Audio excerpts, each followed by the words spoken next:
లక్ష్మీ నరసింహస్వామి బ్రహ్మోత్సవాల సందర్భంగా కదిలికి వచ్చే భక్తులకు అందరికీ కూడా పోలీసు వారి తరపున విజ్ఞప్తి ఏమనగా, చాలామంది ఈ ఉత్సవాల సందర్భంగా విలువైన సామాన్లు, సెల్ ఫోను, ఆభరణాలు ధరించి వస్తుంటారు.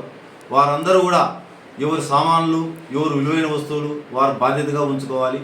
అదేవిధంగా బంగారు ఆభరణాలు కూడా ఏదైనా మెడలో ధరిస్తే బయట కప్పుకొని జాగ్రత్తగా మెలకువతో ఉండవలసిందిగా మా తరపున విజ్ఞప్తి చేస్తున్నాం.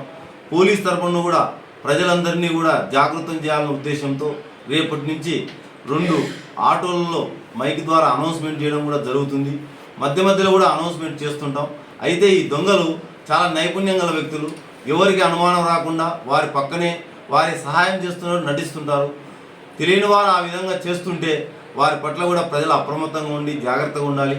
అటువంటి సమాచారం ఎవరికైనా వస్తే వెంటనే డైల్ 100కి కానీ, టౌన్ సిఐకి కానీ, డైల్ 112కి కానీ ఫోన్ చేసి తెలపవలసిందిగా భక్తులందరికీ పోలీస్ శాఖ తరఫున విజ్ఞప్తి చేస్తున్నాం.